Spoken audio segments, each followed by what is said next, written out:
ये तो सभी जानते हैं कि महाभारत युद्ध हुआ था, लेकिन बहुत सारे लोग अभी भी ये नहीं जानते हैं कि महाभारत के युद्ध में श्री कृष्ण ने बहुत सारे ऐसे छल किए जो युद्ध के विरुद्ध था।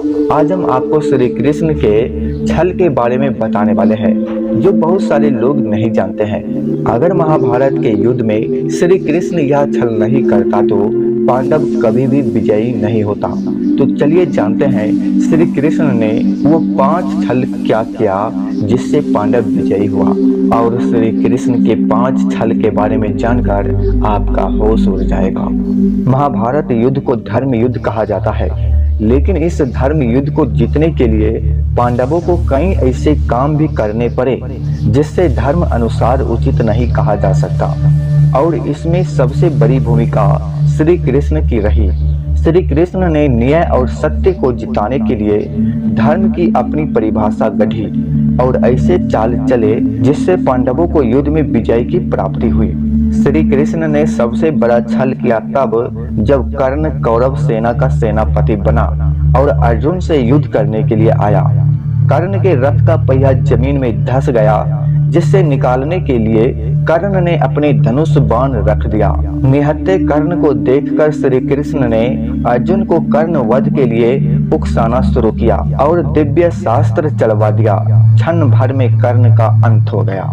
श्री कृष्ण का दूसरा छल यह है कि दुर्योधन का अंत भी श्री कृष्ण की छल बुद्धि से संभव हुआ। श्री कृष्ण ने दुर्योधन को माता के पास निर्वस्त्र होकर ना जाने की सलाह दी, जिससे कमर के नीचे का हिस्सा वज्र का नहीं हो पाया। भीम के साथ जब दुर्योधन का युद्ध हुआ तब श्री कृष्ण ने भीम को सलाह दी कि कमर के नीचे के हिस्से पर प्रहार करो, जबकि यह नियम के विरुद्ध था। कमर के नीचे गदा से प्रहार करने से दुर्योधन की मृत्यु हुई। इस तरह पांडवों को महाभारत में विजय प्राप्त हुआ। श्री कृष्ण के तीसरा छल महाभारत युद्ध के दौरान एक दिन सूर्य ग्रहण हुआ। ऐसा माना जाता है, कहते हैं कि अर्जुन ने प्रतिज्ञा ले ली कि वह सूर्यास्त तक जयद्रथ का वध नहीं कर पाए तो आत्मदाह कर लेंगे।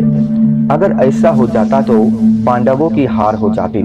इसलिए युद्ध के दौरान श्री कृष्ण ने अपना सुदर्शन चक्र सूर्य की ओर छोड़ दिया, जिससे सूर्य की रोशनी छुप गई और सभी को लगा कि शाम हो चुकी है, जबकि यह ग्रहण जैसी स्थिति थी। उत्साहित जयद्रथ अर्जुन को आत्मदाह के लिए उकसाने लगा।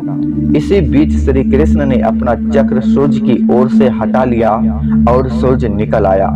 अर्जुन ने पास खड़े जयद्रथ का वध कर दिया और अपनी प्रतिज्ञा पूरी की। श्री कृष्ण के चौथा छल भीष्म के बाद द्रोणाचार्य ऐसे योद्धा थे जिसके रहते हुए युद्ध जीतना असंभव था। उन्हें विजय के रास्ते से हटाने के लिए श्री कृष्ण ने धर्मराज युधिष्ठिर को झूठ बोलने के लिए प्रेरित किया। युधिष्ठिर ने द्रोणाचार्य से कहा कि उसका पुत्र अश्वत्थामा मर गया है। अश्वत्थामा नाम का एक हाथी था। युधिष्ठिर के आदेश सत्य से दुखी होकर द्रोणाचार्य ने अपने धनुष बाण जमीन पर रख दिए और विलाप करने लगे। मौके का लाभ उठाकर धृष्टद्युम्न ने द्रोणाचार्य का वध कर दिया। श्री कृष्ण का 5वां छल महाभारत युद्ध में विजय के लिए सबसे जरूरी था कि पितामह भीष्म युद्ध क्षेत्र से हट जाए। इसके लिए श्री कृष्ण ने अर्जुन के रथ पर शिखंडी को बैठाया। शिखंडी पूर्ण पुरुष नहीं था।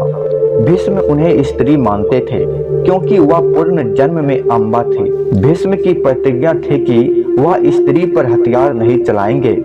इसी प्रतिज्ञा का लाभ उठाकर श्री कृष्ण ने अर्जुन को प्रेरित किया कि वह पितामह भीष्म को बहनों की सैया पर लिटा दिया, और अंत में यही हुआ।